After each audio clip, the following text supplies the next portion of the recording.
Ang pagtitiwala ay isang bagay na hindi basta-bastang binibigay. Para itong pag-aani na hindi sapat ang pagtatanim lang.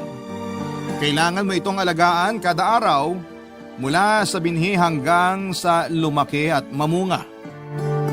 Ikaw kabarangay, ano ang gagawin mo kung ikaw mismo ang nakasira sa tiwalang pinaghirapan mong mabuo?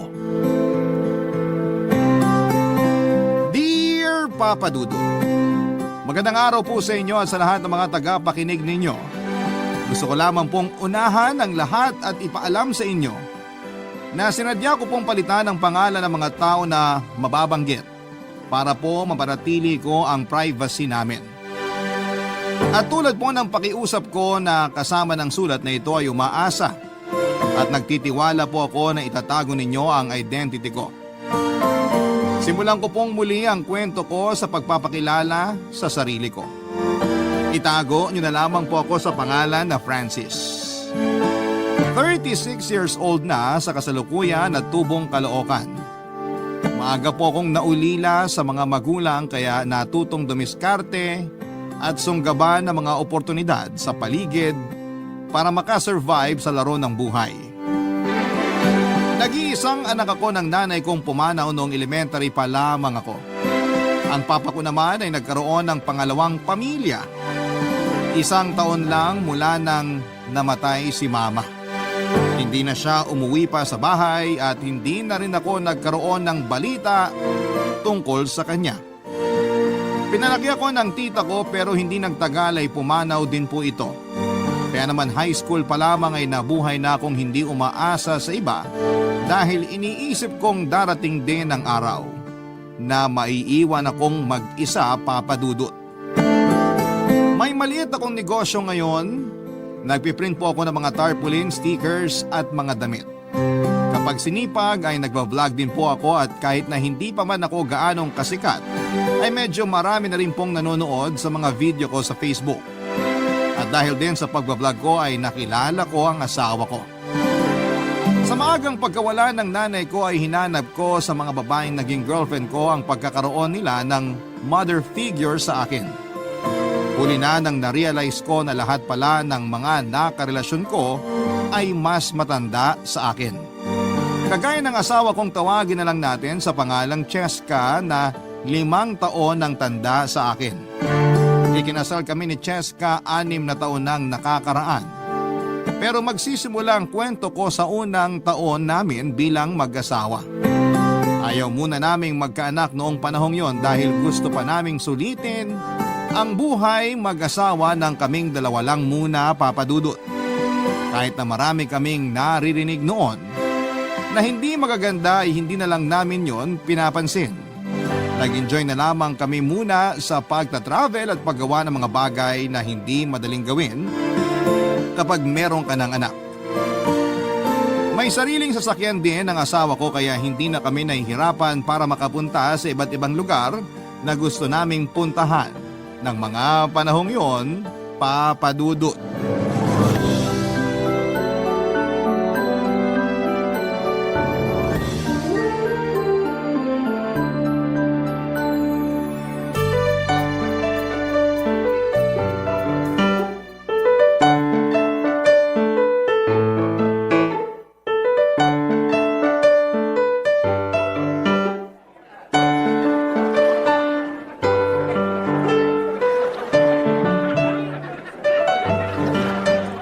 Okay na ba yung camerahan?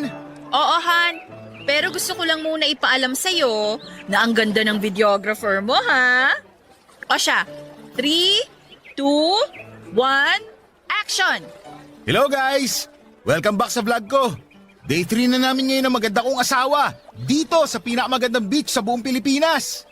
At eto yung mga ginawa namin sa buong araw. Cut! Kinakarir mo talaga yung pagiging vlogger mo, no? Akala mo naman milyon na yung followers eh. Yan mo naman. Kunwari ka pa dito mo nga nakilala yung pogi mong asawa. Oo na. Pero parang nagsisisi na ako na dito tayo pumunta sa beach na to. Bakit naman? Ikaw kaya ang pumili nito. Sabi ko kasi sa'yo, sa Gimaras na lang tayo eh. Kaso babae dapat yung masunod kaya hindi na ako pumalag nung pinili mo to. Tsaka, last day na natin bukas. Kaya sulitin na lang natin to. Sa bagay, may point ka. Pero nakakahilo kasi panoorin yung dami ng mga tao sa paligid. Nakakailang na nakakahilo. Feeling ko kasi nakatingin silang lahat sa akin. Ano ka ba? Huwag mo silang pansinin. Tsaka, ako naman talaga yung tinitignan nila. Siguradong napanood na nila yung mga travel vlog ko. Pero Han, tignan mo yung babae sa bandang kaliwa mo. Yung nakapulang bikini. Kaunting bukaka na lang niya makikita na kaluluwa oh. Tsaka yung isa, yung nakaputing t-shirt na malapit lang sa kanya. Walang suot na bra kaya bumabakat yung katawan. Basa pa yung damit kaya kita yung maitim niyang... Han, panay naman ang titig mo sa iba eh. Saan ka kasi tumingin? Ano ba yan? Natatakot na tuloy ako. Parang ikaw pa yung naghahanap ng chick sa atin eh. Ganon? So, naghahanap ka pala ng chicks. Hindi no? Bakit pa ako manchi-chicks? Eh ang ganda na ng asawa ko. Pero ang totoo, natatakot ako. Baka kasi bumalik yung dating ikaw. Tapos, ipagpalit mo ako sa kapwa mo babae. Huwag mo na isipin yung nakaraan kasi tapos na yun. Ang mahalaga kung anong meron tayo ngayon. Pwede ka naman tumingin sa iba. Basta tingin lang ha. Ang akin lang, pumunta pa tayo rito kung ako lang din naman pala yung titignan mo. Eh di sana sa bahay na lang tayo. Doon kahit titigan mo pa ako ng nakahubad kung gusto mo. Yan din naman ang mangyayari mamaya pagbalik natin sa kwarto. Antayin mo lang at maganda ka na rin. Wow ha! Nakakatakot naman. Please, wag po. Maawa kayo. Ang cute mo pag ganyan ka. Kung sino pa yung mas matanda, yun pa yung mas isip bata eh. Teka, ano nga ulit yung pangarap mong gawin natin kapag nagta-travel tayo? Pangarap ko? Hello, pangarap mo yun. Pangarap mo kaya na may mangyari sa atin sa iba't ibang parte ng Pilipinas? Babalik na rin mo pa ako, eh ikaw tong panay kalabit pag nasa kwarto tayo. Ako ba? Oo nga no. Maiba ako. Totoo bang natatakot ka na baka pumatol ulit ako sa kapwa ko babae? Oo, yun kasi madalas ko mapanaginipan. Ipinagpalit mo raw ako sa kapwa mo babae. Pero malabo na yun mangyari kasi kung alam mo lang, nakakahiyaman aminin pero patay na patay ako sa'yo. At kung hindi dahil sa'yo, hindi sana ako nagkaroon ng confidence at hindi ko makakamit yung mga bagay na meron ako ngayon. Pero meron din akong kinakatakot na gawin mo. Gusto mo bang malaman kung ano yon? Alam kong napakanega mong tao pero oo naman. Gusto ko malaman kung ano tumatakbo sa isip mo. Natatakot ako na dahil mas matanda ako sa'yo, baka dumating yung araw na ipagpalit mo ako sa mas bata. Taon na lang kasi yung bibilangin at magiging lantang gulay na ako. Ano ba yung iniisip mo, Han? Baka lantang gulay ka naman? Magkakasakit ka ba na maluba para maging lantang gulay ka? Tsaka kahit anong mangyari, malanta ka man, hindi kita ipagpapalit kahit kanino. Bakit naman hindi? Kung ako yung lalaki, maghahanap talaga ako ng mas bata at mas fresh kesa sa asawa kong malapit ng maging senior citizen. Ano ba naman trip yan? Napakalayo pa bago ka maging senior. Saka, mahal kita kaya ako nagpakasal sa'yo. Kaya nga tayo nagta-travel para sumaya hindi para mag-away. Sorry, Han. Hindi ko pa rin kasi maiwasang ma-insecure sa ibang babae, lalo na sa mga mas bata sa akin. Kaya siguro iniisip ko na baka dumating yung araw na ipagpalit mo pa rin ako sa iba. Promise, Han. Hindi mangyayari yun. Sabihin mo nga na mahal mo ko. Mahal kita. Mahal din kita.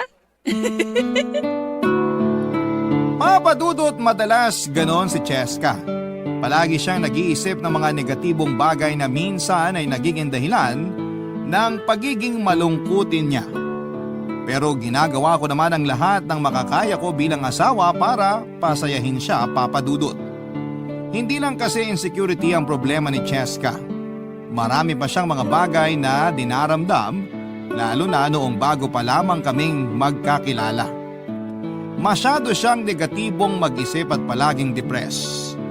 Lagi rin siyang nag-a-assume na pinag-iisipan siya ng masama ng ibang tao, lalo na ng mga lalaki. Isa rin siguro yon sa mga rason kung bakit babae ang nakarelasyon niya bago naging kami. Hindi ko rin naman siya masisisi dahil naging biktima siya noon ng sexual assault.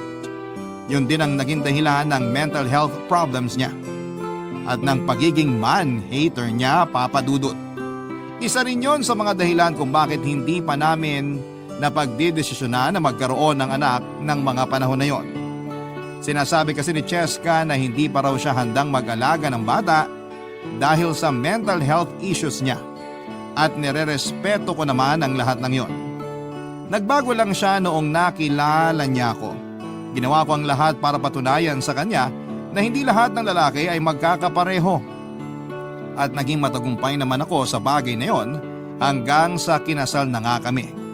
Sa katunayan ay hindi naman sa pagyayabang pero 4 na babae ang nagtangkang umakit sa akin noon kahit na alam nila na kasal na kami ni Cheska pero wala akong pinatulan sa kanila.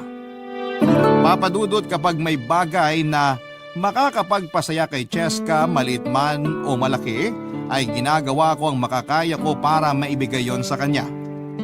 Ganon ko siya kamahal, Papadudot. Hanggang sa dumating yung araw na may nahanap na siyang pwede niyang gawing personal assistant sa trabaho niya. Manager kasi sa isang kumpanya ang asawa ko at marami siyang kailangang asikasuhin. May mga papeles din siya na kailangang basahin at kadalasan nakakalimutan niya ang mga yon. Kaya nang makita ko kung gaano siya kasaya sa pagkakaroon ng katuwang sa trabaho, ay pinakita ko ang buong suporta ko sa kanya, Papadudot.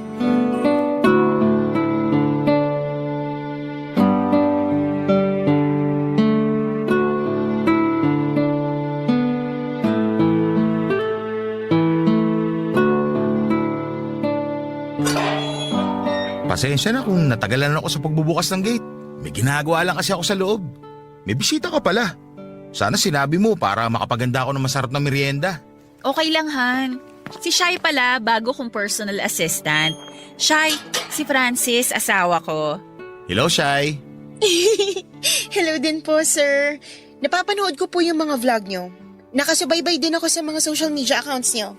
Fan nyo po ako. Talaga? Nakakatuwa naman. Welcome dito sa amin. Tara, pasok na tayo. Pasok, Shai. Huwag kang mahiya. Salamat, ma'am. Pero wala talaga akong hiya. Ganun ba? Ang ganda pala ng bahay nyo, no? Simple lang pero modern yung design. Tamang-tama lang yung laki para sa 2 tao. Pati yung garden nyo dun sa labas. Parang sarap tambayan. Maliit lang tong bahay namin. Pero may guest room kami dito.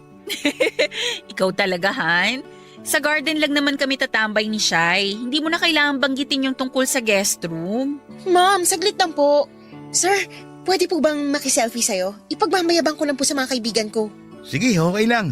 Saka, Francis na lang itawag mo sa akin. Huwag mo na akong tawaging sir. Tara, selfie na tayo. Thank you po, sir. Francis pala.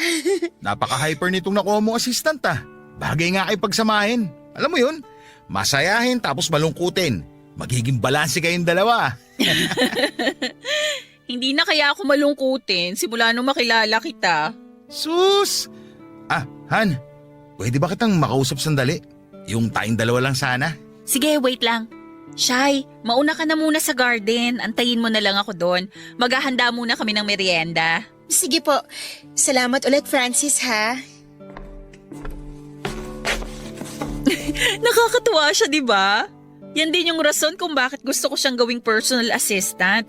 Kasi unang kita ko pa lang sa kanya, magaan na agad ang loob ko. Saan mo ba siya nakilala? Kapatid siya ng ex ko. Naalala mo ba yung girlfriend ko bago naging tayo? Yung naaksidente? Oo, naalala ko siya. Yung sinabi mo hindi na nakakalabas ng bahay kasi naging bedridden yung nanay nila at siya yung nag-aalaga. Oo, siya yun. Ate yun ni Shai. Nung nakita kong nag-post siya sa Facebook na kailangan niya ng tulong, ayun, kinausap ko siya agad. Okay lang ba sa'yo na siya ang personal assistant ko? Sus! Nagtanong ka pa eh. Alam ko naman kapag nagdesisyon ka, hindi mo na babaguhin. Saka, mukhang masaya ka naman kasama siya eh. Kaya masaya rin ako para sa'yo. Pero sana, hindi umabot sa puntong pagseselosan ko na siya. Alam mo namang mas malakas ka pa man chicks kaysa sa akin eh. Hindi, no? Parang ikaw pa tong praning sa atin, ah. Kasal na kaya tayo. Nakatali na liig natin sa isa't isa. Kaya huwag ka nang matakot, okay? Hindi naman sa praning ako o walang tiwala sa'yo ha. Pero hindi naman ako matatakot kung baliwala ka lang sa akin eh. Ayoko mawala ka sa akin. Sus, ayan ka na naman. Pinapakilig mo ko eh.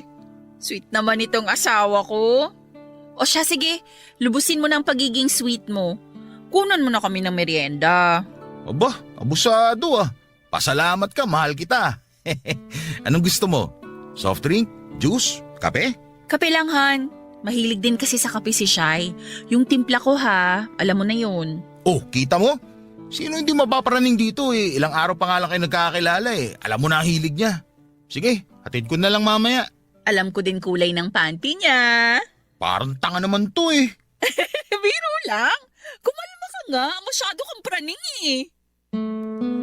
Papa Dudut, hindi ko maiwasang maghinala na may lihim na relasyon ng dalawa na higit pa sa pagkakaibigan at pagiging magkatrabaho. Lalo pang lumakas ang hinala ko nang may malaman ako sa mga kaibigan kong katrabaho ni Cheska. Madalas daw na lumalabas sina Cheska at Shai na sweet pa sa isa't isa. Kinumpronta ko ang asawa ko tungkol sa bagay na yon pero itinanggi niya na may something sa kanila ni Shai at trabaho lang talaga ang dahilan ng paglabas nila. Pero iba na ang kutob ko noon at lalo yung lumakas nang madalas nang ginagabi si Cheska sa pag-uwi at dagdag pa. Kapag nasa bahay siya ay si Shai palagi ang bukang bibig niya. Magkahalong takot, selos at lungkot ang nararamdaman ko noon, Papa Dudut. Alam kong hindi ako perpektong asawa pero ginagawa ko naman ang lahat na makakaya ko para hindi mag-isip ng masama sa akin si Cheska. Samantalang siya ay parang sinasadya niyang maging ganon ako sa kanya. Ang tiwala ko sa asawa ko ay napalitan na ng duda. Napalitan ng takot yung confidence ko sa relasyon naming dalawa. Hindi na ako makapag-focus sa mga gawain ko noon, kaya naman pinahawa ko muna ang printing business ko sa kaibigan ko. Naging madalang na rin ang pag-upload ko ng videos sa social media. Kapag may fan ako na nagtatanong sa akin, sinasabi ko na lamang na busy ako sa negosyo. Kahit ang totoo ay problemado ako at wala akong mapagkwentuhan ng tungkol sa aking pinagdadaanan na yon, Papa Dudut. Barangay Love Stories. Barangay Love Stories. Mayroong isang araw, Papa Dudut, na sumama sa business meeting ng kumpanya nila si Cheska. Magtatagal daw sila doon ng 2 linggo, Papa Dudut. Hindi pa rin nawawala ang takot ko noon dahil iniisip kong magkasama na naman sila ni Shai. Pero imbes na magmukmok ay sinamantala ko na lamang ang pagkakataon para maglinis at mag-ayos ng mga sirang gamit sa bahay habang nagbablog. Marami akong na-accomplish, Papa Dudut, kabilang ng pag-aayos ng tumutulong lababo, mahinang pressure ng mga gripo at pagpapalit ng mga bumbilyang mahina na ang ilaw. Buong linggo akong ganon at nang matapos ko na ang lahat ng mga gawain, ay doon ko naisipang magpahinga, Papa Dudut. Uminom ako para mag-relax. Dahil sa pinaghalong pagod at kalasingan ay nakatulog ako buong umaga kinabukasan. Hapon na nang maisipan kong bumangon at buksan ang cellphone ko. Doon na bumungad sa akin ang mga text and missed call galing kay Cheska. Pagbuksan ko raw si Shai na nasa labas daw ng bahay dahil may kukuning mga papeles. Oras na ang lumipas bago ko nabasa ang mga message ni Cheska mula sa huling text niya. Saka may mag-aalas 5 na rin ang hapon noon. Kaya inisip ko na umuwi na si Shai sa pagkainip. Naglinis na ako ng katawan noon at nakanood ng videos sa Facebook nang marinig ko ang sigaw mula sa labas. Medyo mahina lamang yon pero nang binuksan ko ang bintana at sinilip ang gate ay nagulat ako nang makitang nasa labas pa pala si Shai kahit na bumubuhos na rin noon ang ulan, Papa Dudut.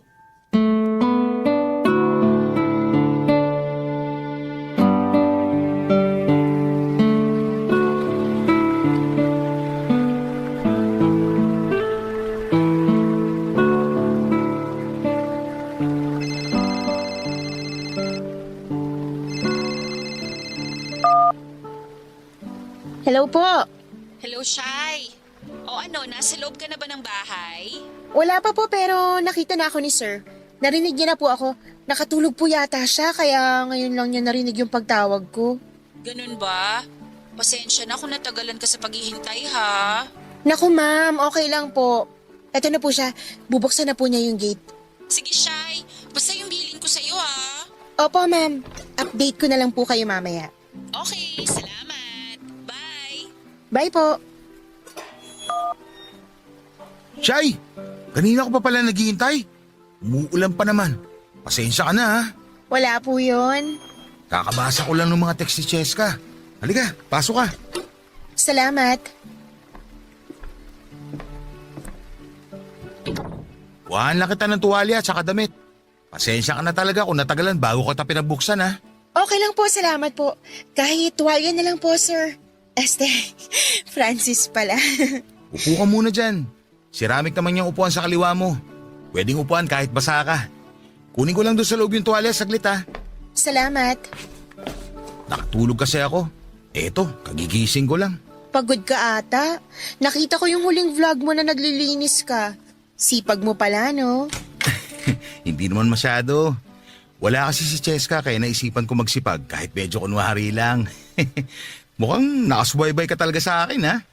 Nga pala, akala ko kasama ko dun sa sinasabi ni Cheska na business meeting ba yun na 2 linggo?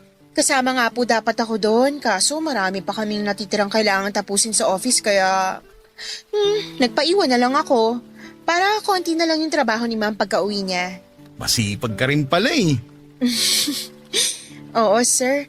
Malaki kasi utang ng loob ko kay Ma'am Cheska. Tinulungan niya kasi yung pamilya namin nung namatay si ate at na-ospital naman si mama. Parang hindi ko alam yun ah. Kaya gagawin ko po lahat para hindi siya madismaya sa akin. Anyway, ito na pala yung tuwalya saka extra ng damit ni Cheska. Ayun yung CR sa tabi ng kwarto. Kung gusto mo na mas private, pasok ka sa kwarto namin. May CR doon.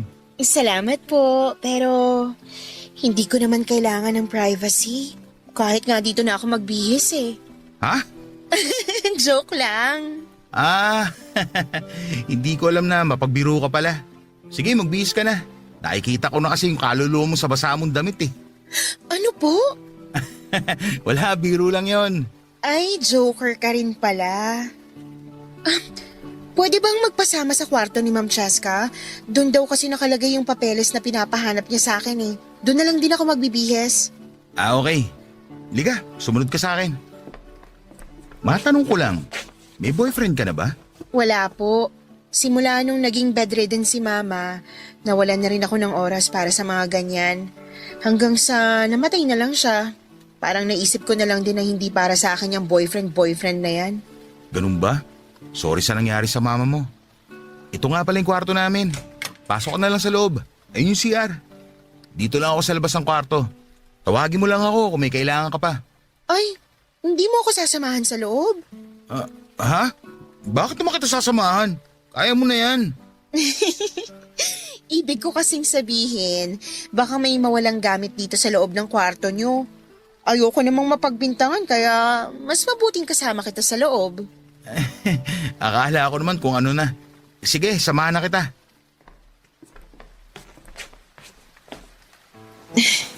Uy, teka Shy. May CR naman. Bakit dyan ka nagbibihis? Lalabas na lang muna ako. Sandali. Actually, hindi talaga papeles yung priority ko kung bakit ako pumunta rito. Anong ibig mo sabihin? Ang totoo niyan, naisip ko lang na mag-isa ka. Na kailangan mo ng kasama. Huwag ka magbiro ng ganyan, Shy. Baka patulang kita. Paano kung sabihin ko sa yung hindi ako nagbibiro? Papatulan mo ba talaga ako? Naguguluhan ako. Akala ko kayo ni Cheska may relasyon. Kung meron man o wala, ang mahalaga ay yung sa atin ngayon. Kung alam mo lang, matagal na kita gusto. Kahit dun pa lang kita nakikita sa mga vlog mo.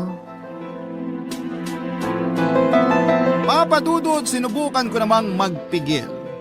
Pero hindi ko akalaing bibigay din ako noong siya na ang nag-first move at ilang beses na rin naman akong natukso.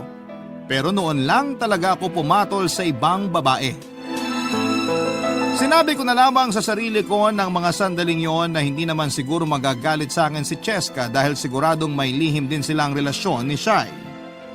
Hindi man ako sigurado sa mga paratang ko pero yun na lamang ang pilit kong pinapaniwalaan para ma-justify ang ginagawa ko at hindi ko maramdaman ang guilt. Yung isang beses na yon, Papa Dudut, ay nasundan pa hanggang sa halos naging regular na ang pagpunta ni Shai sa bahay naming mag-asawa. Dahil manager si Cheska sa kumpanya nila, ay sinamantala namin ni Shai ang pagkakataon na yon. Palagi kasi itong late na umuuwi dahil marami pa siyang ibang mga inaasikaso kahit tapos na ang office hours. Ginamit ni Shai ang oras na yon para gumawa ng milagro sa mismong bahay naming mag-asawa. Minsan naman ay doon na mismo natutulog si Shai nang hindi nalalaman ng asawa ko. Meron kasi kaming maliit na guest room at doon na natutulog si Shai. Humihirit pa kami noon kapag tulog na si Cheska. Halos hindi kami makapagpigil ni Shai sa isa't isa. Ginagawa naming Valentine's Day bawat araw kahit na hindi pa buwan ng Pebrero. Kahit naglolo ko ay hindi ko naman pinabayaan ang asawa ko. Hindi ko pinapahalata sa kanya na binababoy na pala namin ni Shai yung bahay naming dalawa. Tinatakpan ko ang mga kasalanan ko sa pamamagitan ng pagbibigay ng mga gusto niya at paglalambing sa kanya tuwing quality time naming mag-asawa. Ginagawa ko yon para hindi niya mahalata ang mga kalokohan ko. Pero sabi nga ng iba, saan ka man mapunta ay babalik at babalik ka pa rin sa iyong pinanggalingan. At yun nga ang nangyari sa akin, Papa Dudut. May isang araw nga na inimbitahan ako ni Cheska na sumama sa celebration ng kumpanya nila sa isang beach resort. Maganda raw kasi ang performance nila at ayaw ko sanang sumama nung una, pero noong malaman kong sasama din si Shai ay pumayag ako, Papa Dudut.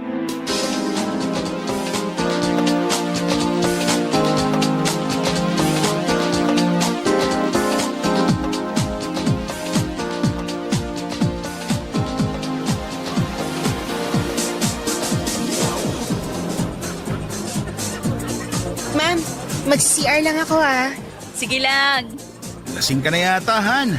Hindi, no? Nakakatalawang bote pa lang naman ako ng beer. Ano ka ba? Kayang-kaya ko to. Ako pa, mas malakas pa ako sa'yo. Oo na.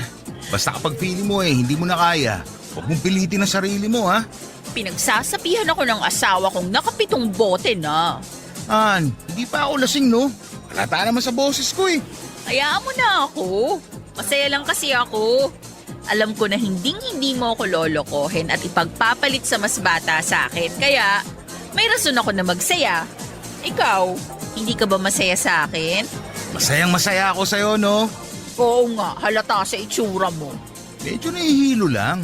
Nahihilo? As in, umiikot paningin mo? Umiikot kasi paningin ko Uy, Han, hinaan mo lang naman tawa mo. Bakit? Kinakahiya mo na ako, no? Hindi naman sa ganun, Han. Sana ba si Shai? Siya lang kakampi ko dito Shai! Shai! Hindi pa nakakabalik. Teka nga, ihina lang din muna ako. Sige, balik ka kaagad Kasi magpapagames pa raw sila mamaya. Saglit lang ako. Sige, lasing na nga ata ako. Woo! Inom pa, guys! Sakto, lasing na si Cheska. Nasaan na ba si Shai? Shai! Shai, nasan ka? Francis! Dito! Kanina pa ako naghihintay sa'yo. Sorry, ngayon lang ako nakasunod. Marami pa kasi siyang sinabi. Si Cheska ba? Sino pa nga ba? Ganun ba? Aayain kasi sana kita maglakad-lakad sa tabing dagat Wala bang makakita sa atin dun? Baka makita tayo ni Cheska, patay tayo nun. Wala no. Kita mo naman mga kasama naming empleyado. Mga uhaw na uhaw sa alak. Nga pala, may gusto sana ako itanong sa'yo. Ano yun? Francis, ano ba talaga ako sa'yo? Anong ibig mo sabihin? Itong ginagawa natin, may patutunguhan ba talaga to o hanggang ganito na lang tayo? Shai, alam mo naman na may asawa ako. Sa simula pa lang alam mo namang nagsabi na ako na hanggang ganito lang tong ginagawa natin, di ba? Kala ko naman malinaw na yung limitasyon natin. Oo, malinaw sa akin, pero hanggang doon na lang ba talaga? Pasensya ka na, Shai. Bukod sa katawan at oras ko, wala na ako maibibigay sa'yo. Natukso lang ako. Tumikim at nasarapan. Pero mahal kong asawa ko. Yun nga nagbigay sa akin ng pag-asa eh. Kung totoo yung sinabi mo na ako lang ang pinatulan mo sa lahat ng babaeng sumubok sa'yo, di ba ibig sabihin nun? Special ako. Hindi ko masasagot yan, Shai. Kagaya na hindi mo pagsagot sa tanong ko kung may relasyon kayo ni Cheska. Nirespeto ko yun. Kaya sana respetuhin mo rin ako. At kung maghangad ka pa ng higit pa sa kung ano meron tayo ngayon, pasensya ka na. Pero hindi ko yun maibibigay sa'yo.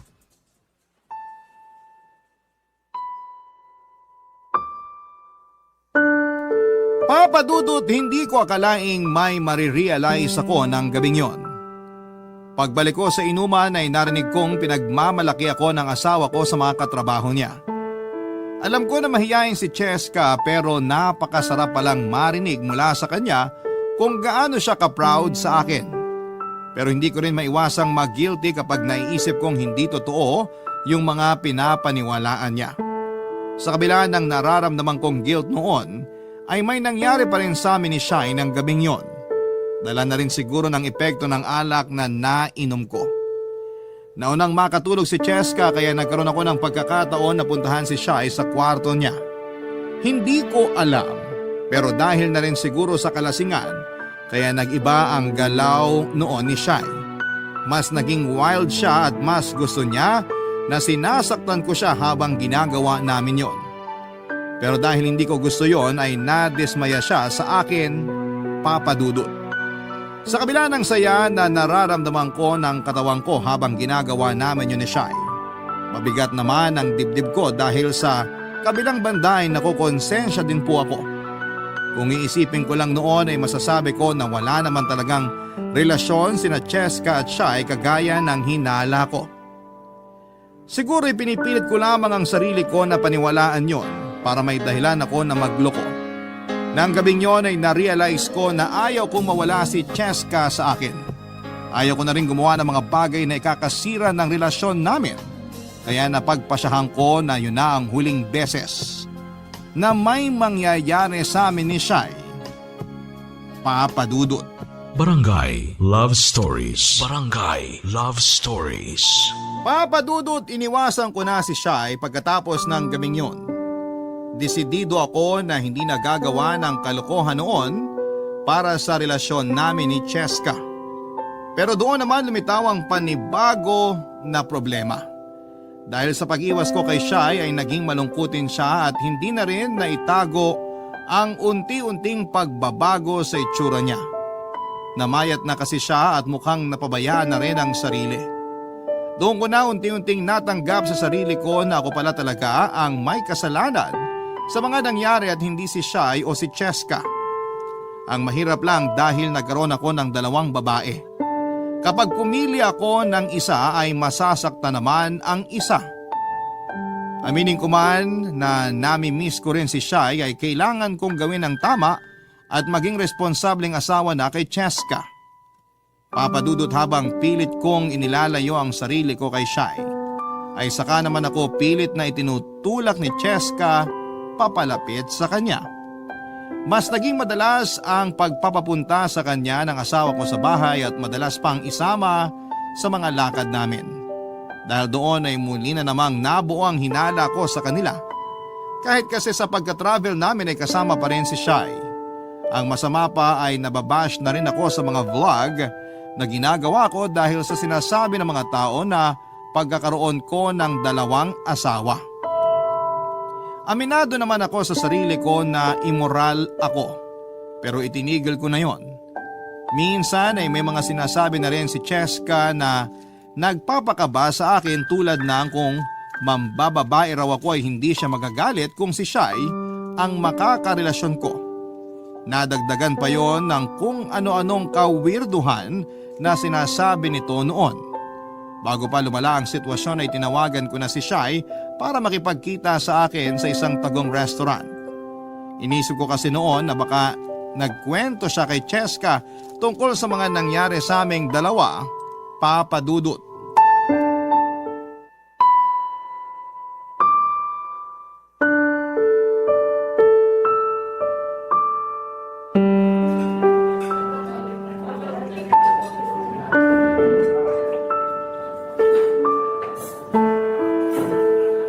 Kumusta? Nangungumusta ka pa eh. Halos sabay ka na nga patirahin ng asawa ko. Bakit ka nagagalit? Nung ginawa mo akong kabit, halos dun mo na rin ako patarihin sa guest room nyo. Kalimutan na natin yun. Kasalanan ko. Pero ginagawa ko naman lahat para bumawi sa kasalanan ko. Pero ikaw, hindi ko alam kung ano trip mo. Anong pinagsasasabi mo? Akala mo hindi ko alam? Teka lang, ano bang ibig mo sabihin? Balak mo yata na sirain kami mag-asawa eh. Pagkatapos mo ko landiin, si Cheska naman ngayon. Yan. Diyan ka magaling. Kapag may iniisip ka kasing bagay, kala mo yun ang totoo. Wala ka namang alam. Wala nga akong alam. At hindi ko talaga malalaman kung hindi mo sasabihin. Kaya sa huling pagkakataon, tatanungin kita. May relasyon ba kayo ng asawa ko? Wala. Wala kaming relasyon ni Ma'am Cheska. Walang nangyayari sa amin at mas lalong hindi ako tibo.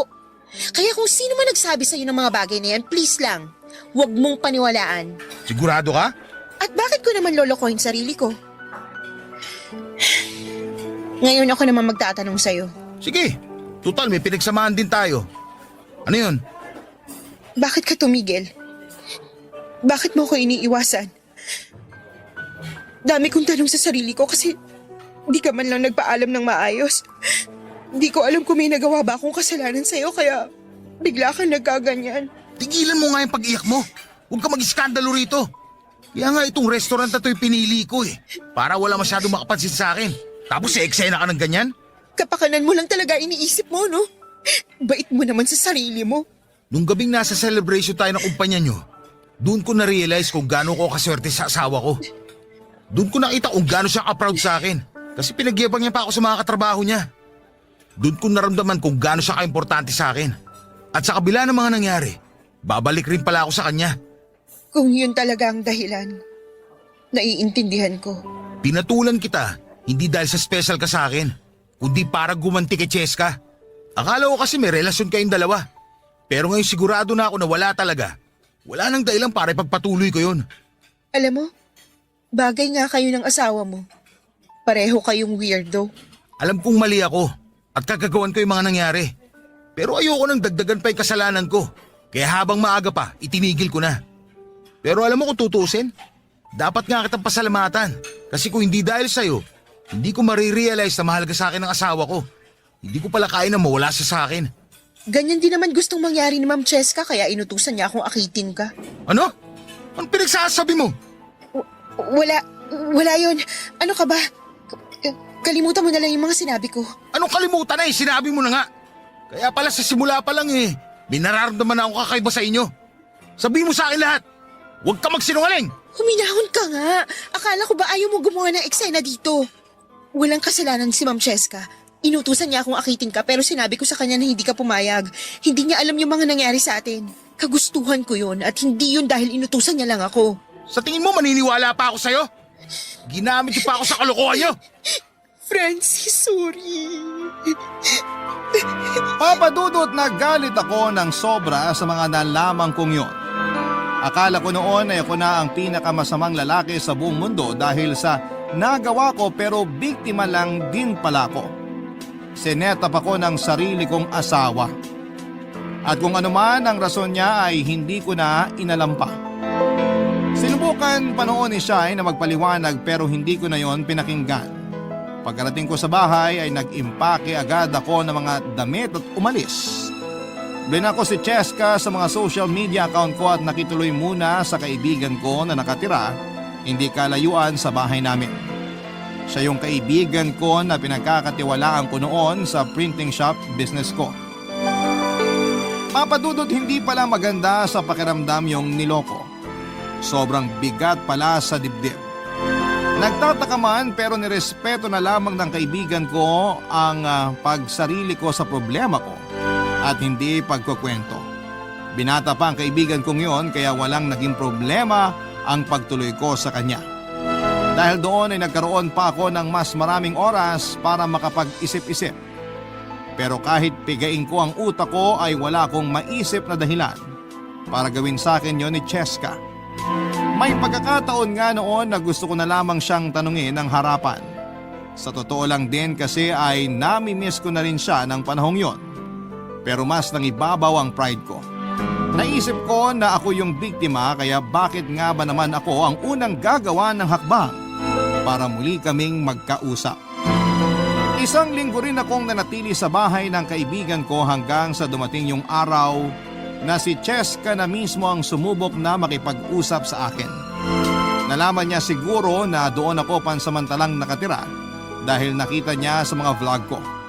Sinundo niya ako at pinauwi sa bahay namin para pag-usapan ang problema, Papa Dudut.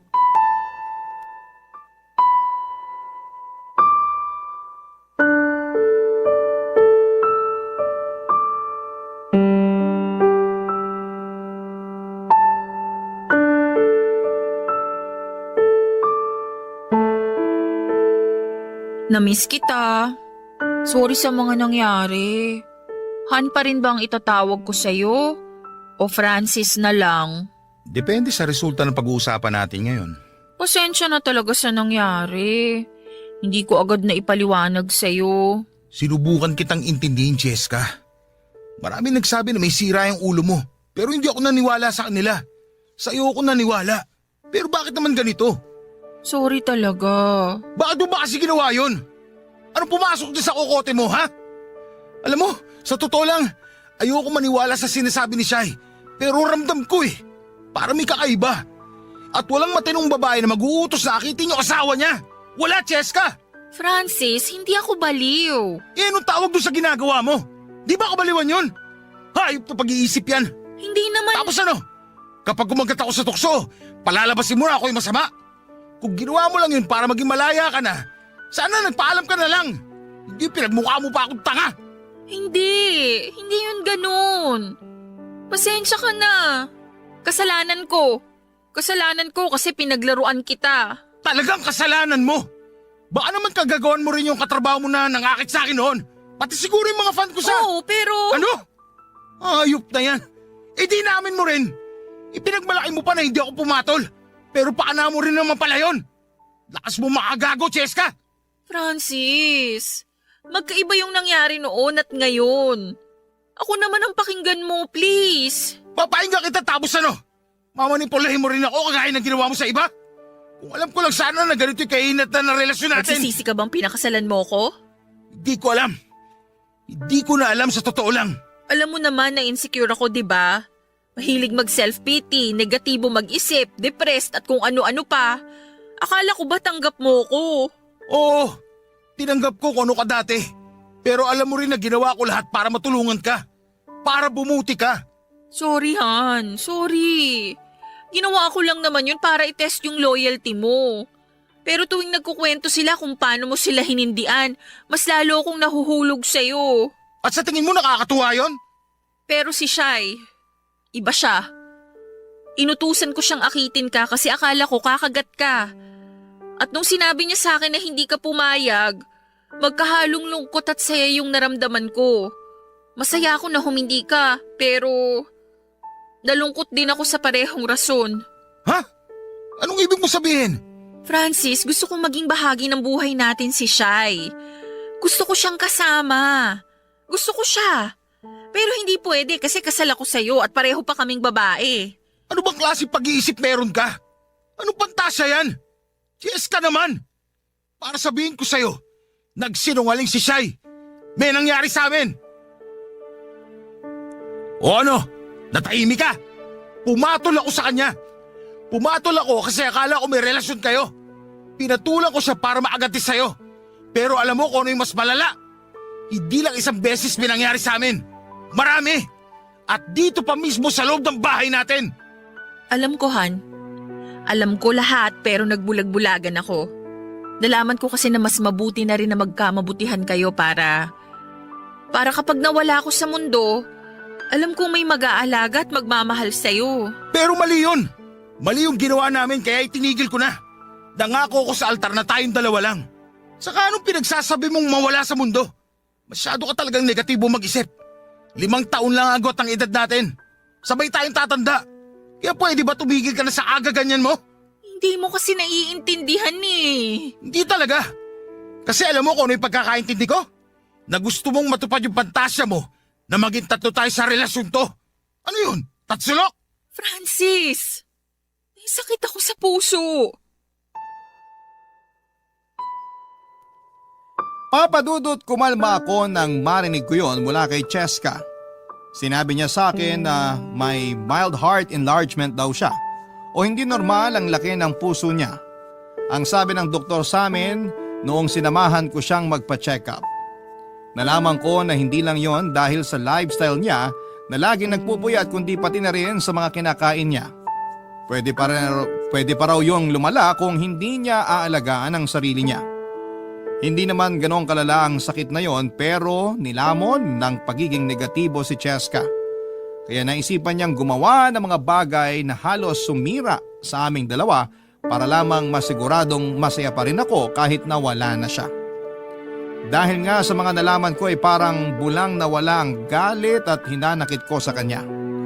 Kung sinabi niya lang sana yon ng mas maaga ay hindi na sana ako pumatol pa kay Shai. Pero hindi ko maitatanggi na natakot ako noong nalaman kong nagugustuhan niya rin si Shai. Pero naniwala ako sa sinabi niyang wala naman silang relasyon. Papadudot, tulad ng nabanggit ko kanina, 6 na taon na kaming kasal ni Cheska. Maganda na rin ang lifestyle naming dalawa. Regular kaming nagpupunta sa gym para mag-exercise at patuloy pa rin sa pagbablog. Si Shai naman ay nanatili pa rin bilang personal assistant ni Cheska pero pinutol na talaga namin ang ugnayan namin sa isa't isa. Yun ay kahit may mga gustong mangyari si Cheska sa amin na bahagi ng mga pantasya niya. Sa totoo lang ay nandidiri ako sa ideya na yon. Ayokong maging hugis at sulok ang puso namin at desidido akong bumawi sa lahat ng mga pagkakamali ko sa asawa ko. Hanggang dito na lamang po, Papadudot, ang kwento na ibabahagi ko. Sana po ay may natutunan kayo at sana'y alagaan nyo ang mga mahal ninyo sa buhay. Iparamdam nyo sa kanila na lagi lang kayong nandyan para sa kanila. Maraming salamat po sa pagbabahagi ng kwento ng buhay ko. Ang inyong forever kapuso at kabarangay, Francis.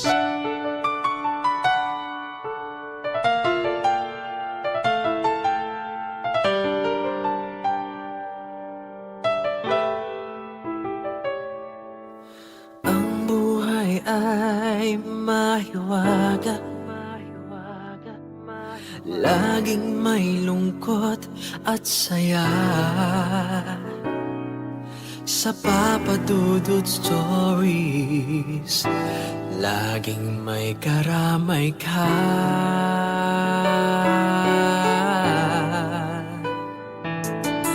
Mga problemang kay bigat, dito ay pakikinggan ka. Sa Papadudot Stories, kami ay iyong kasama. Dito sa Papadudot Stories, ikaw ay hindi nag-iisa.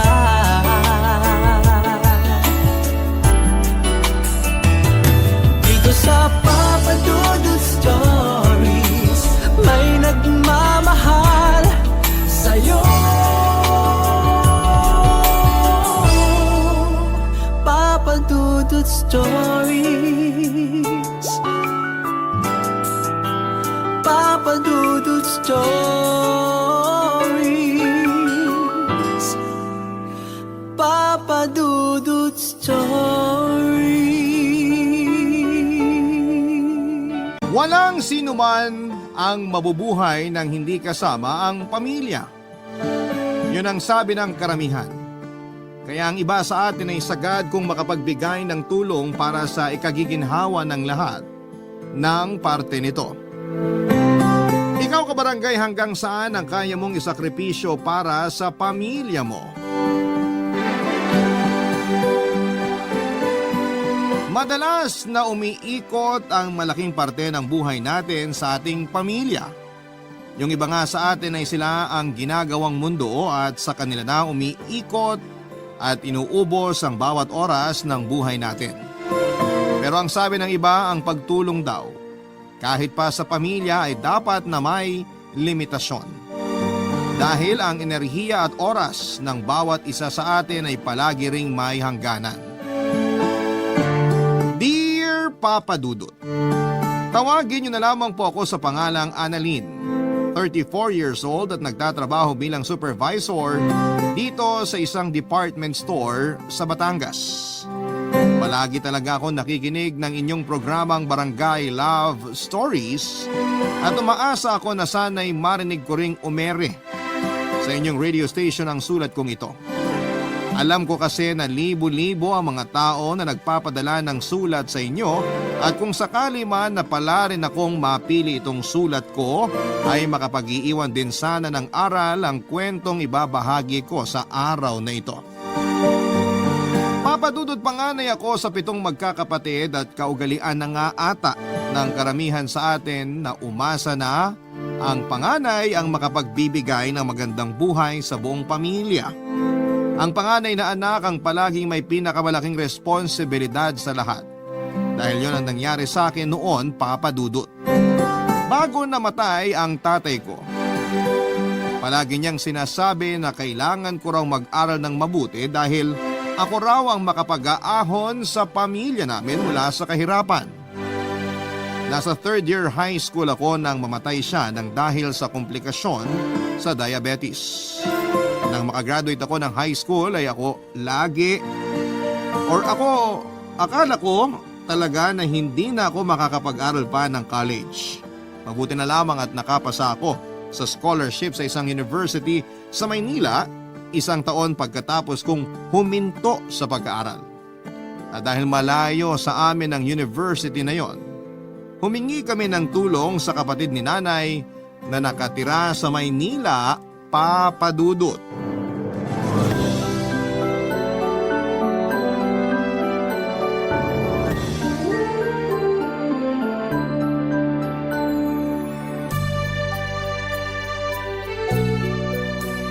Nay, ang laki po pala ng bahay ni Tita Malu, no? Oo, pinag-ipunan niya talaga na maipagawa ang bahay na to. Wala naman kasi siyang asawa o anak na pwedeng pagkagastusan kaya binuhos niya na lang sa pagpapaganda ng buhay niya. Ang dami niya nga rin pong appliances dito sa sala. May TV, malaking radyo, aircon at electric fan pa. Kompleto po talaga lahat. Tsaka nakita niyo po yung refrigerator dun sa may kusina kanina? Ang laki po, Nay. Sigurado po ako na maraming laman na pagkain yun. Kaya nga magpapakabait ka dito, ha? Huwag kang magiging pasaway sa Tita Malu mo. Nakakahiya sa kanya kasi makikitira ka dito sa malaking bahay niya. Huwag po kayong mag-alala. Kasi alam niyo naman po kung gaano ako kasipag pagdating sa mga gawaing bahay. Nandito na ang merienda niyo ni Annalyn, ate.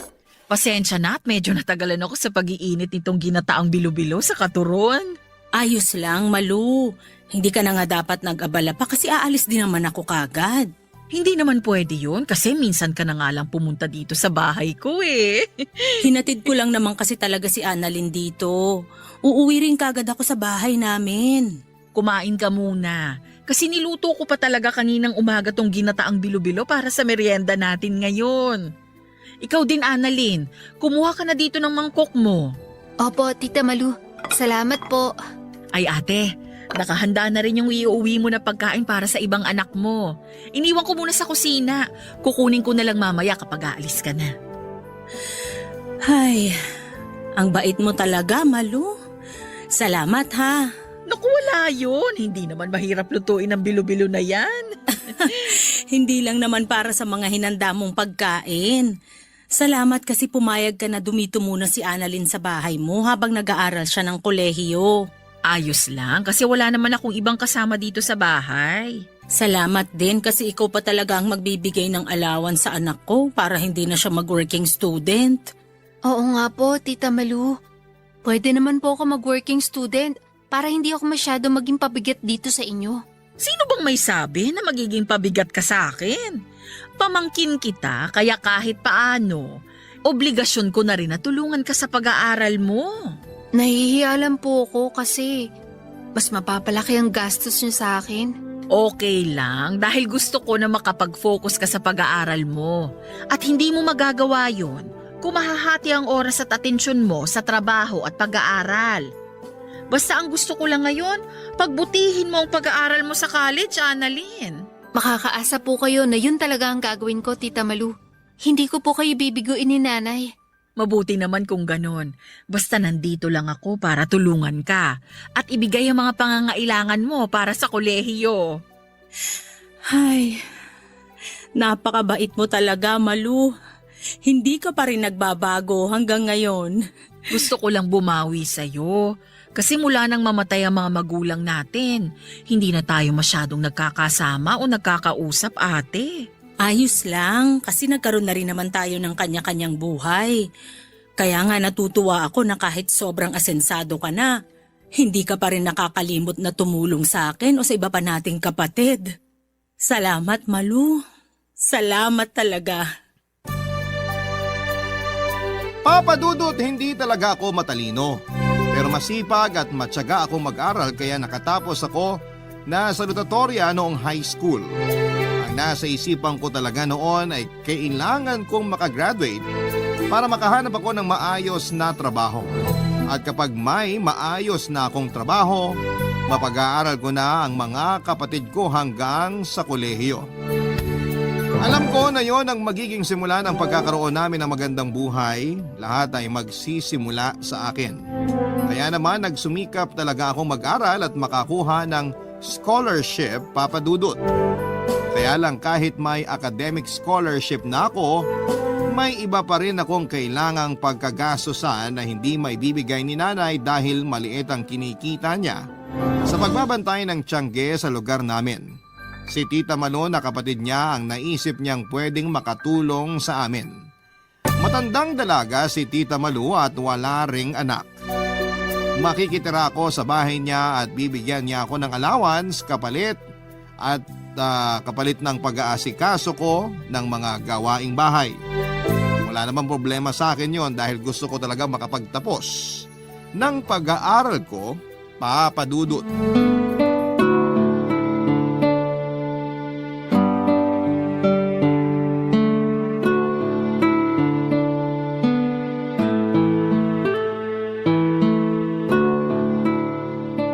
Annalyn! Annalyn! Gising na, aba! Tita Malu, medyo maaga pa po yata. Kasi madilim pa po sa may labas ng bintana. Anong maaga pa? 5:30 na, kaya bumangon ka na dyan. Pwede po bang 6:00 na lang ako bumangon? Medyo napagod din po kasi ako sa biyahe namin ni Nanay kahapon. Ay, hindi pwede! Bumangon ka na dyan at marami ka pang gagawin. Pero Tita Malu... Annalyn, umayos ka dyan. Hindi ka pa nagtatagal dito sa bahay ko, nagiging pasaway ka na kaagad? Hala, bilisan mo't bumangon ka na dyan. Halika na, lumabas ka na ng kwarto. Sige po, Tita.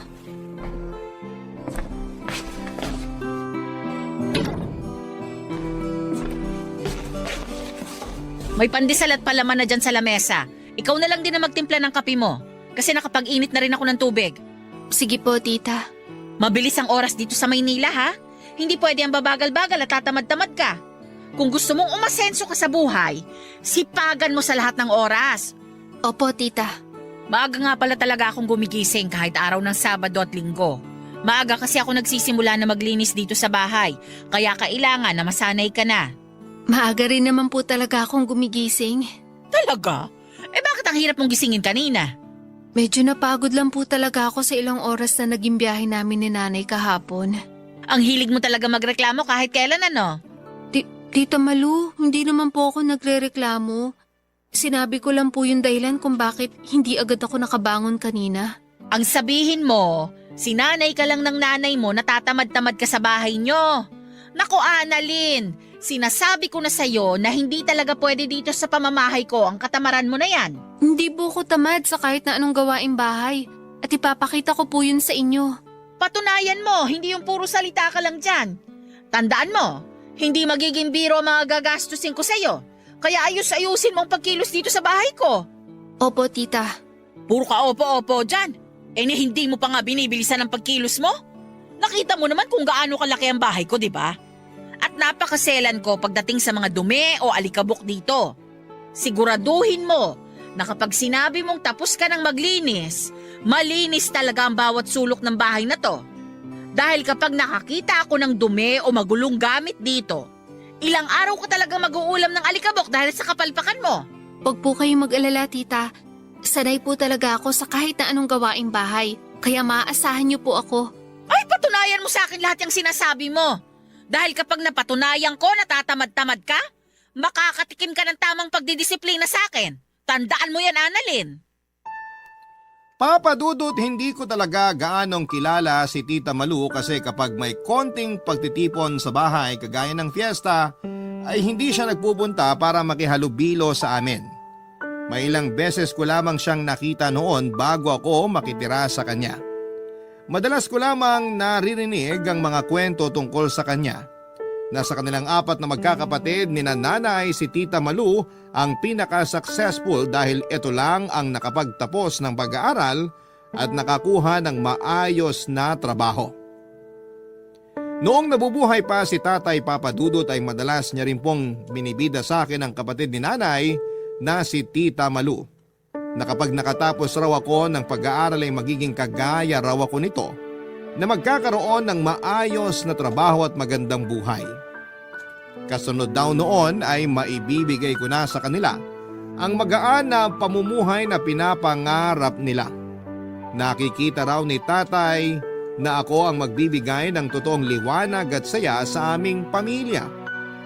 Totoong nakaka-pressure sa side ko kasi hindi naman ako kagaya ng valedictorian kong kaklase noong elementary at high school, na kahit na hindi gaanong nag-aaral ay palaging nangunguna sa klase. May ilang beses din na from top 2 ay nagiging top 3 or top 4 na lamang ako sa klase namin noong elementary. Kapag nangyayari yon ay nakikita ko ang pagkadismaya sa mukha ng mga magulang ko. Kaya naman ginagawa ko ang lahat para kahit papaano ay makahabol sa mataas na grade sa klase. Tinatako sa isipan ko ang palaging bilin ng mga magulang ko na ako ang magiging tulay para maging mas magaan ang buhay namin noon, Papa Dudut. Barangay Love Stories. Barangay Love Stories.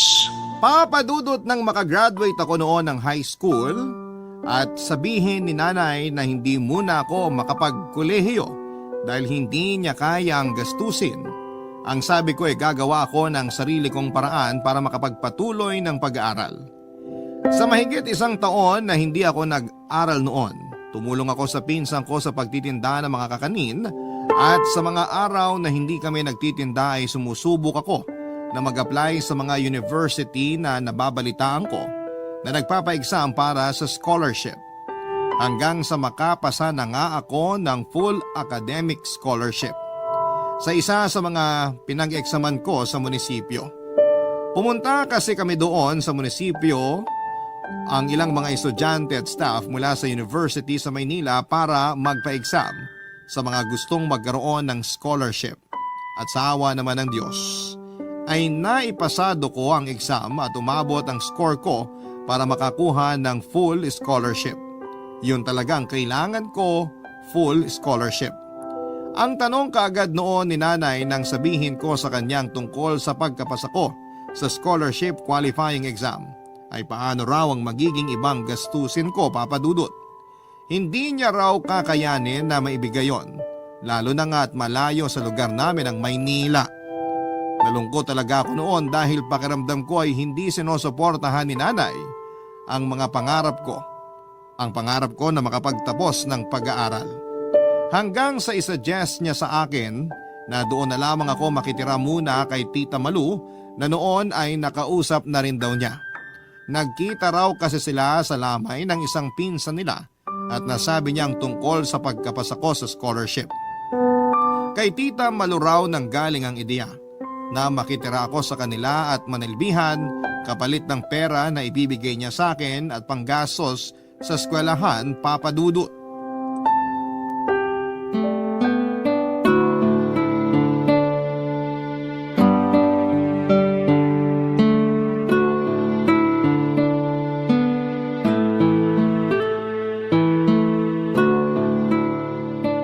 Grabe, ang sakit naman sa ulo nitong nire-review ko. Ay, Bakit pa kasi ang hirap palagi ng exam na binibigay sa amin ni Sir? Palagi na lang may mahabang formula at computation. Ang init-init pa ng panahon kahit 2:00 na ng madaling araw. Makapagbukas nga muna ng electric fan.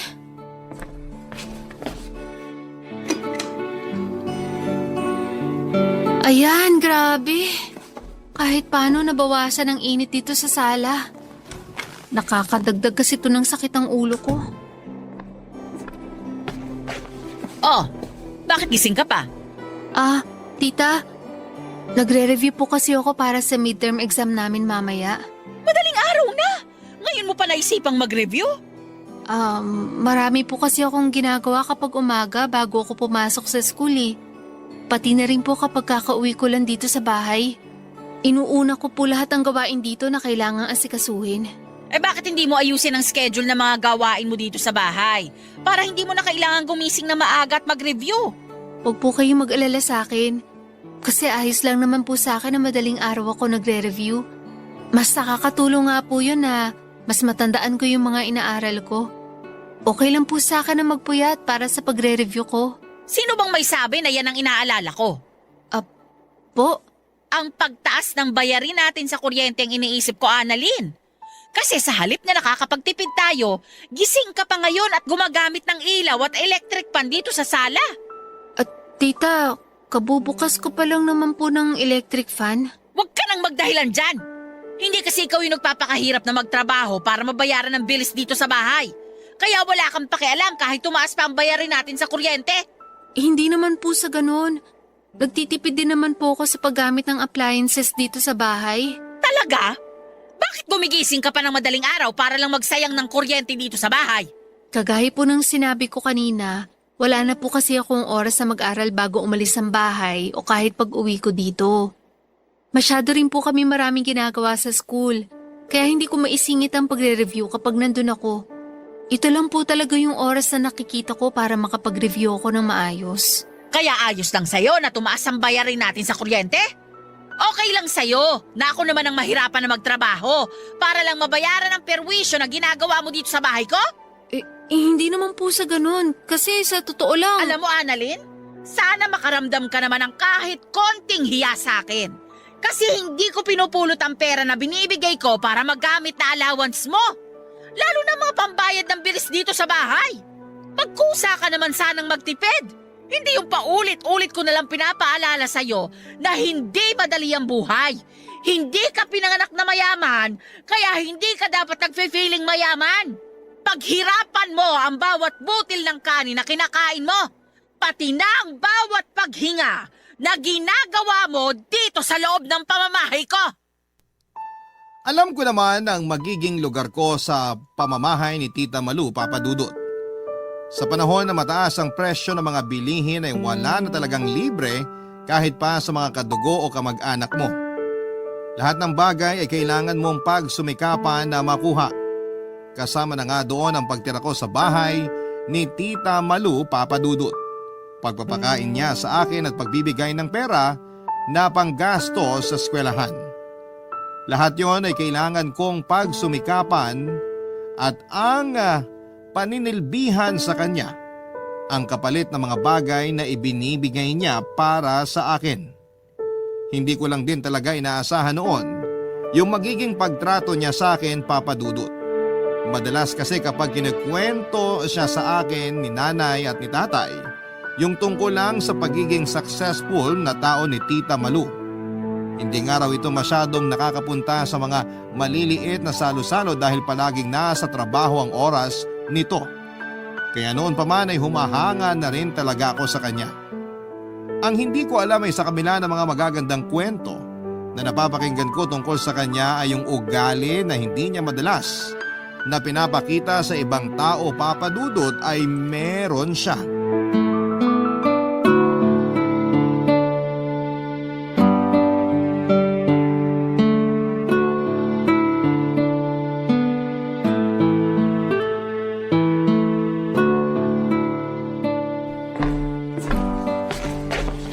Eto na ang kape mo, ate. Salamat, Malung. Mabuti naman at naisipan mo nang dumalaw dito sa bahay. Pasensya na at ngayon lang din ako nagkaroon ng extra na pera para magamit na pamasahe paluwas ng Maynila. Dapat sinabi mo para pinadalhan kita ng pamasahe mo papunta dito. Ano ka ba? Hindi na kailangan yun at napakarami mo nang naitutulong sa amin ng anak ko. Nahihiya na nga ako sa iyo eh. Ate, walang dahilan para mahiya ka sa akin.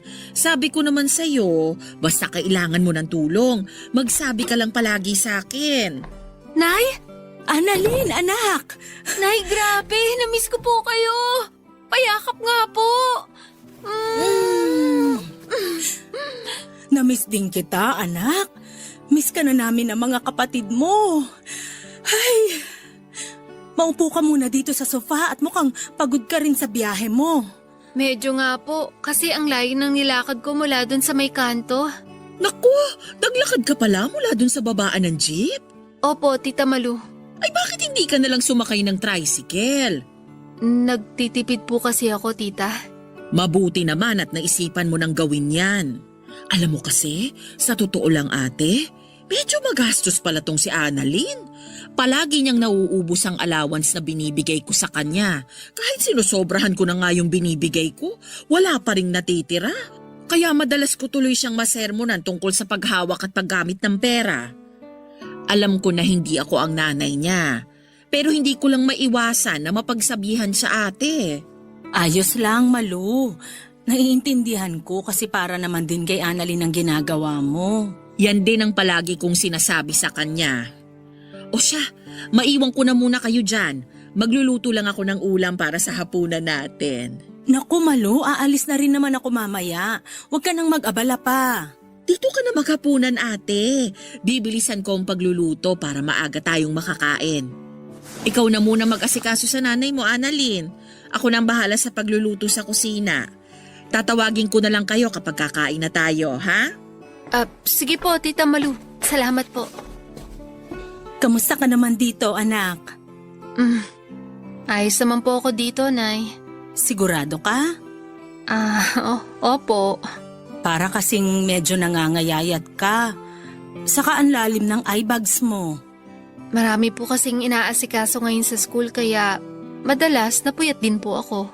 May gusto ka bang sabihin o ikwento sa akin? Wala naman po. Maayos ba ang trato ni Malu sa'yo dito sa bahay niya? Ayos na ayos lang po ako, Nay. Mabait po siya sa akin tsaka binibigay niya po lahat ng mga kailangan ko sa school. Madalas nga po na sobra talaga yung allowance na binibigay niya sa akin. Kaya maswerte po ako na pinatuloy niya ako dito sa bahay niya. At tinutulungan niya ako pagdating sa ibang gastusin na kailangan para makapag-aral po ako. Papa Dudut, hindi naman ako madalas na sinasaktan ng pisikal o pinagbubuhatan ng kamay ni Tita Malu. Mas madalas pa yung ginagawa niya na pagsigaw sa akin at pagbitaw ng mga masasakit na salita. Pakiramdam ko ay mas masakit pa ang mga salitang yon kesa sa pananakit niya ng pisikal sa akin. Mas nagiiwan yon ng kirot at marka sa akin, lalo na kapag nararamdaman kong isa lamang akong sampid na palamunin sa bahay ni Tita Malu. Pero ni minsan ay hindi ko yon sinabi o kinuwento kay Nanay Papa Dudut. Alam ko kasi na labis siyang mag-aalala sa akin at baka bigla niya na akong pauwiin sa bahay at ni minsan kasi hindi ako sinaktan o pinagbuhatan ng kamay ni Nanay.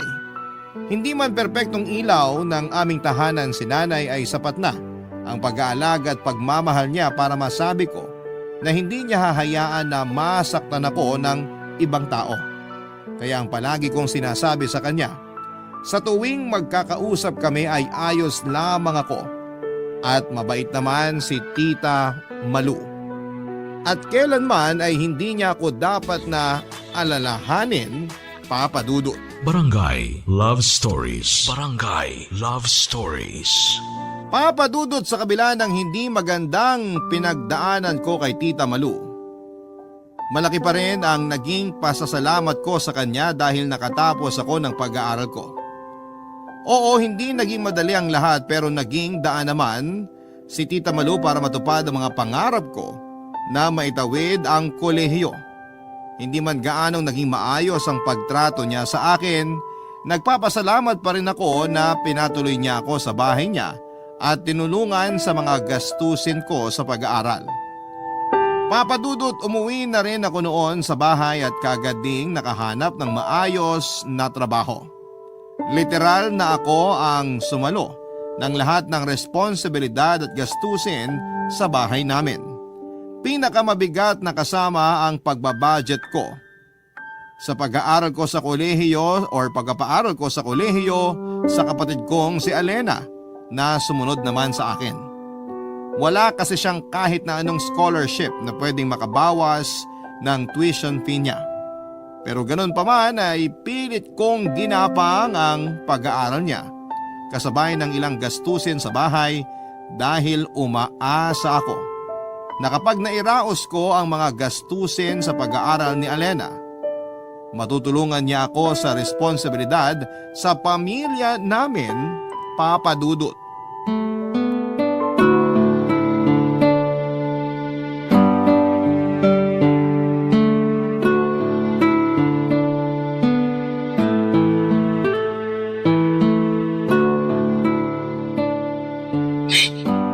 Anong plano mo ngayon?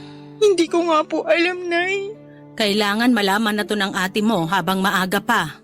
Natatakot po ako, Nay. Alam ko. Pero hindi mo pwedeng itago sa kanya ng matagal ang sitwasyon mo ngayon. Malalaman at malalaman din niya ang ginawa mo, Alena. Ate, Annalyn, ang aga mo naman yatang nakauwi ngayon, anak. Dapat nga po kanina pa ako nakauwi kasi maaga ko natapos yung trabaho ko, Nay.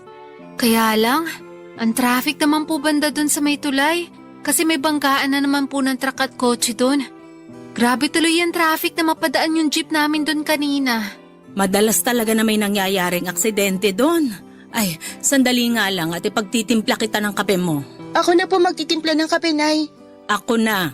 Samahan mo na lang dyan ang ate mo, Alena. Sige po, Nay. Kala ko gabi pa ang tapos ng klase mo kapag ganitong Biyernes, Alena. Ate, nag-text sa isang kaklase ko yung professor namin para sabihin na hindi siya makakapasok sa klase namin mamaya. Kaya umuwi na lang din ako ng maaga dito sa bahay. Mabuti naman kung ganun. Anong ibig mong sabihin ng mabuti naman, Ate Annalyn? Mabuti naman at naisipang mo umuwi na lang dito sa bahay. Kesa maglakwatsa ka pa sa labas kasama ng ibang kaibigan o kaklase mo. Sa panahon kasi ngayon, mahirap na talaga magtiwala sa mga taong nakapaligid sa'yo. Kasi hindi mo alam kung anong impluwensya ang pwede nilang maibigay sa'yo. Baka mamaya, ikapahamak mo pa yung pagsama-sama mo sa mga kaibigan mo kapag niyaya ka nilang lumabas o tumambay sa kung saan. Oh, eto na ang kape mo, Annalyn. Salamat po, Nay. Bakit pala hindi ka na nagsalita, Alena? Naiintindihan mo naman siguro yung punto ng mga sinabi ko kanina. Oo naman, Ate. Naiintindihan ko lahat. Eto na ang kape mo, Alena. Salamat po, Nay. Mabuti naman kung ganun. Ay, tikman ko nga muna tong kape na tinimpla ni Nanay. Oh, mainit pa yan. Kaya dahan-dahan lang sa pag-inom. Grabe ang pait. Pero ito talaga ang gusto kong kape para nagigising lalo ang diwa ko. Nitong mga nakaraang araw kasi pakiramdam ko, palagi akong pagod sa trabaho. Pero di bale, ilang taon na lang naman makakagraduate ko na rin, Alena. At matutulungan mo na ako sa mga gastusin dito sa bahay. Kaya iwasan mo sana yung mga classmate mo na alam mong hindi maganda ang impluwensya sa'yo, ha? Baka mamaya, maging dahilan pa sila ng pagbubuntis mo ng wala sa oras at... Oh, Alena, ayos ka lang ba? Nako, pasensya na. Kasi, dumulas lang sa kamay ko tong tasa ng kape kaya natapon dito sa lamesa yung laman. Pero, okay lang naman ako. Hindi ako napaso ng kape, Ate. Ate Annalyn, aayusin ko lang to. Eto na ang basahan, Alena. Ako na magpupunas dyan sa lamesa. Sige po, Nay. May problema ba? Nay, Alena, napapansin ko na kanina pa kayo nagtititigan na para bang may gusto kayong sabihin sa akin. Ano ba yun? Wala yun, Ate Annalyn. Wala naman kaming dapat na... Alena, sabihin mo na kay Annalyn ang dapat niyang malaman. Alena, ano ba tong sinasabi ni Nanay? Ano ba yung dapat mong sabihin sa akin? Kasi kanina ko pa talaga kayo napapansin. Kaya sigurado ako na may gusto kayong sabihin sa akin eh. Ate Annalyn, buntis ako. Anong sabi mo? Tama ba yung narinig ko? Buntis ka, Alena? Oo, ate. Buntis ako. Sorry. Sorry? Sorry para saan? Kasi sinira mo yung tiwala ko sa'yo? Kasi sinira mo yung mga plano natin para sa bahay na to? Para kay nanay? O sorry kasi sinayang mo lahat ng perang pinagpapaguran ko para lang makapag-aral ka. Ano, Alena? Bakit ganyan ka? Bakit dapat ko walang utang na loob mo naman sa akin? Annalyn, tama na yan. Ano pong tama, nanay? Bakit ako ang sinasaway niyo? Bakit hindi yung kapatid ko? Nandyan na yung bata sa tiyan niya. Hindi na natin mababago na buntis ang kapatid mo. Ayun na nga po, Nay.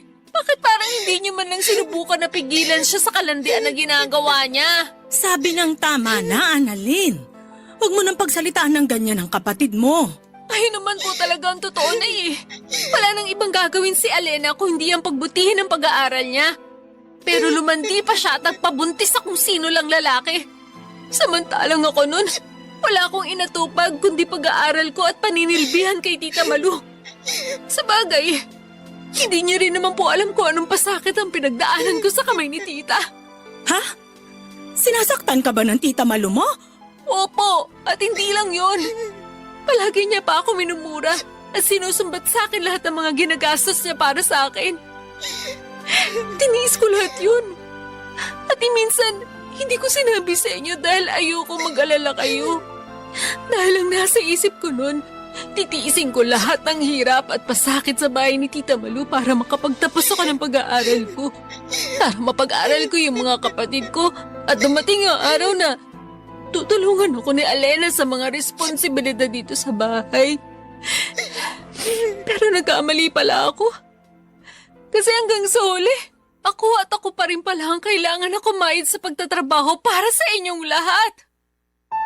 Papa Dudut, alam ko na hindi talaga maganda sa ugali natin ang panunumbat sa lahat ng tulong na nagawa o naibigay natin sa iba, lalo na sa ating pamilya.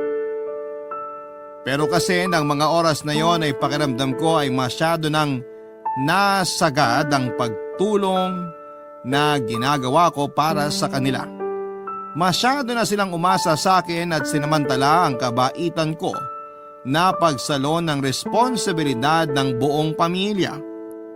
May usapan kasi kami ni Alena na pagbubutihin niya ang pag-aaral niya, na hindi siya magpapaligaw sa kahit na sinong lalaki at mas lalong hindi siya magkakaroon ng boyfriend. Nangako siya na tutulungan niya ako sa pagsalon ng responsibilidad ng aming pamilya. Pangako na hindi naman pala niya kayang tuparin. Papa Dudut, nakita ko ang labis na pagkagulat sa mukha ni nanay nang marinig niya ang kinuwento ko na pang-aapi sa akin ni Tita Malu. Hindi rin niya malaman ang dahilan kung bakit nagbago ang ugali nito dahil mabait naman daw ang kapatid niyang yon. Baka raw nagbago na lamang si Tita Malu dahil sa biglaang paggaan ng kanyang buhay at pagkakaroon ng maraming pera. O binago ito ng mga pagsubok na hinarap niya para sa buhay at para guminhawa. Sa totoo lang, Papa Dudut, ng mga panahong yon, medyo naiintindihan ko na rin si Tita. Iba lang ang paraan niya. Pero ginusto niya lang din akong mapabuti. Na pinuwersa niya akong maging malakas at maging palaban sa buhay. Sa totoo lang ay isa siya sa mga rason kung bakit mas nagsumikap akong makapagtapos kaagad. Kaya naman kung tutuusin ay naging dahilan siya ng pagtatag ko bilang isang tao. Ganun ko na lang din tinitingnan yung mga nangyari para siyang naging intensive training sa akin. Tungkol naman sa pagbubuntis ng kapatid kong si Alena. Noong malaman ko naman yon ay huminto na siya noon sa pag-aaral. Naging maselan kasi ang kalagayan niya at ang Masama pa doon ay hindi na nagpakita ang lalaking nakabuntis sa kanya. Kaya naman ang nangyari, ako na naman ang gumastos ng lahat ng gastusin kasama na ang mga check-up at gamot na kailangan sa pagbubuntis niya. Sobrang sama ng loob ko noon kaya halos hindi ko siya kinakausap hanggang sa makapanganak na ang kapatid ko. Nagawa ko lang dalawin siya 2 araw pagkatapos niyang manganak, Papa Dudut.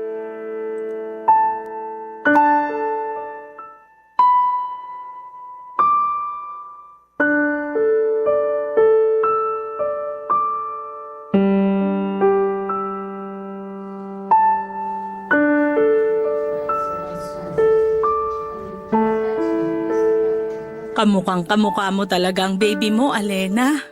Lalo na kapag ganyan na mahimbing ang tulog niya. Oo nga po, Nay. Mula sa mata, ilong, labi, hanggang sa maputing kutis ni baby. Namana niya sa akin lahat. Mabuti na lang talaga dahil sigurado ko na lalaking maganda ang baby mo. Lalaki siyang maganda at mabuting tao. Ate Annalyn, Kumusta ka na, Alena? ayos naman ate. Pasensya ka na kung ngayon lang ako nakadalaw dito sa ospital. Nag-overtime pa kasi ako sa trabaho ko. Okay lang, naiintindihan ko. Hindi ka ba nahirapan sa panganganak mo? Hindi naman ate. Ang sabi ng doktor, nakakabilib daw ako kasi hindi ako kagaya ng ibang naging pasyente nila na inabot pa ng ilang oras sa pagle-labor. Mabuti naman. Anak, tingnan mo ang baby ni Alena na karga niya. Kamukhang kamukha ng kapatid mo. Oo nga ate, lapit ka pa ng konti dito sa tabi ko para mas makita mo si baby. Hindi ba siya magigising kapag lumapit ako dyan? Hindi, Annalyn. Mahimbing ang tulog ni baby kaya hindi kagad siya magigising. Liga na dito sa tabi ng kapatid mo para makita mo kung gaano kaganda ang pamangkin mo. Sige po. Oo nga. Kopyang-kopya niya ang mukha mo, Alena. Ganyan na ganyan din ang mukha ng kapatid mo nung pinanganak ko siya. Kamukha niya nga po yung mga baby picture ni Alena, Nay. Ang taba ng pisngi. Tapos, namumula pa. Kaya hindi may pagkakailang akong nanay niya. Mabuti na lang talaga at hindi ka nahirapan sa panganganak sa baby mo, Alena. Yung iba kasi, di ba, kapag first time nila manganak, nahihirapan talaga sila. Tsaka nabanggit ni nanay noon na sinabi ng doktor na magiging masela ng pagbubuntis pati na ang panganganak mo. Nasunod ko rin daw kasi lahat ng mga bilin ng doktor, lalo na pagdating sa mga gamot na kailangan kong inumin. Alena, pasensya ka na kung wala ako dito sa tabi mo nung manganak ka. 2 araw pa ang lumipas bago kita nadalaw dito sa ospital. Ayos lang ate. Naiintindihan ko yun. Sorry talaga.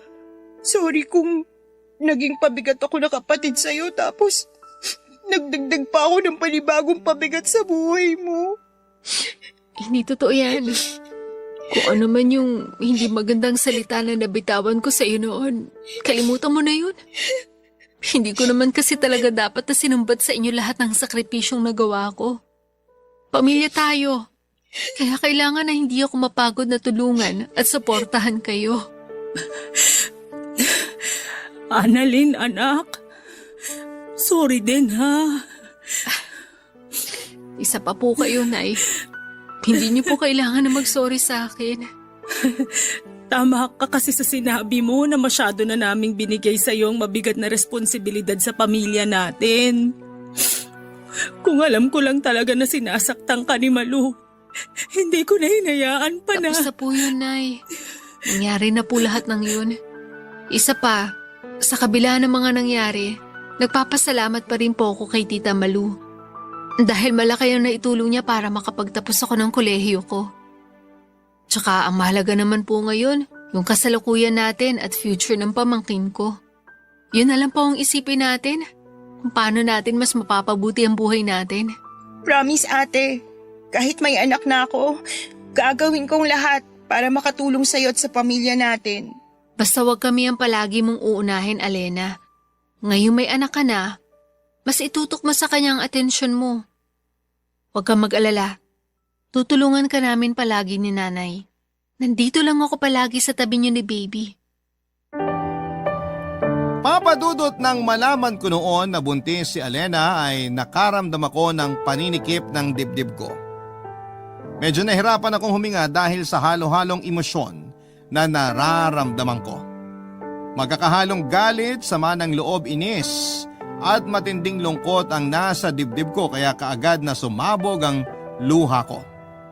Hindi ko na rin napigilan ang mga salitang nabitawan ko noon kasama na nga ang panunumbat sa lahat ng sakripisyo na nagawa ko para sa pamilya ko.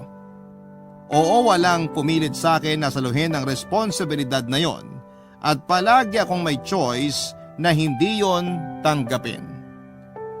Pero bilang panganay at lumaki sa pamilya na tinatatak sa isipan ko na kailangan kong gawin ang lahat ng yon, tinanggap ko nang ako ang unang aasahan nila na tutulong para guminhawa ang buhay ng aming pamilya. Pero umaasa ako noon na hindi lang ako ang gagawa ng pagsalo ng responsibilidad na yon. Umasa ako na tutulungan ako ng mga kapatid ko lalo na ni Alena.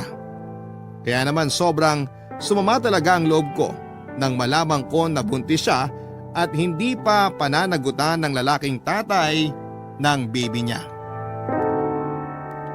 Pakiramdam ko kasi noon ay naging sobrang makasarili ni Alena, Papadudot. Buong buhay ko kasi noon ay wala akong ibang inisip kundi ang pamilya ko at kinabukasan nila. Tapos ayon si Alena magpapaligaw at magkakaroon ng boyfriend nang hindi pinapaalam sa amin. Nagpakasaya siya sa perang pilit kong pinaghihirapan na kitain sa trabaho ko. Hindi niya pinahalagahan ang effort na ginagawa ko para sa pamilya namin. Pero nang malaman nila nanay ang tungkol sa mga pinagdaanan ko kay Tita Malu ay nakita ko naman ang pagsisisi sa mukha nila. Nakita ko na hindi niya naman talaga ginusto na mahirapan ako sa responsibilidad na sinalo ko para sa pamilya namin. Akala ko, Papadudot, ay magtatagal pa ang sama ng loob na nararamdaman ko kay Alena. Pero nang makita ko ang pamangkin ko ay kaagad na nabawasan ang sama ng loob na nararamdaman ko. Narealize ko na hindi ako dapat maggalit sa baby ni Alena dahil wala naman itong kasalanan sa naging sitwasyon namin. Hindi rin ginusto ni Alena na iwanan siya ng lalaking nakabuntis sa kanya. Kaya nagkapatawaran na rin kami ng araw na yon. Nang sumunod na taon ay pinagpatuloy ni Alena ang pag-aaral niya at nagawa niyang tapusin ang kolehiyo. Tinulungan niya rin ako na pag-aralin ng iba pa naming mga kapatid nang magkaroon na siya ng trabaho. Nagtulungan kami sa pagpapalaki sa anak niya at mga gastusin sa aming pamilya. Siguro nga, Papadudot, ang aral na maiiwan ko sa araw na ito mula sa sulat kong ito ay pahalagahan natin ang ginagawa ng ating pamilya para sa atin. Pahalagahan natin ang pagsasakripisyo na ibinibigay ng mga breadwinner ng ating pamilya. Dahil sa totoo lang, hindi madali ang maging breadwinner. Hindi madaling saluhin ang responsibilidad ng mga magulang, pero walang hindi kakayanin para sa mahal nating pamilya. Dito ko na po tatapusin ang sulat ko, Papadudot. Ang inyong forever kapuso at kabarangay, Annalyn.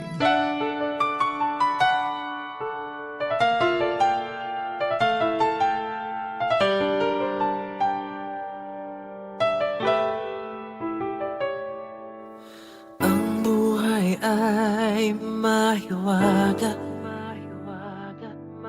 laging may lungkot at saya. Sa Papadudot Stories, laging may karamay ka.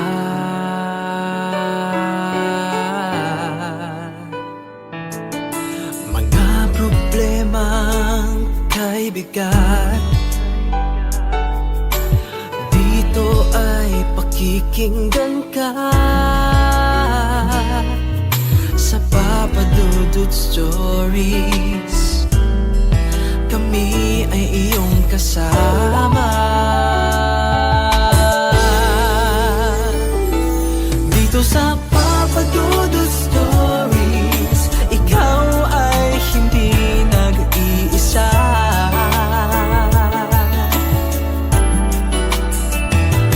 Dito sa Papa Dudut Stories, may nagmamahal sa'yo. Papa Dudut Stories, Papa Dudut Stories.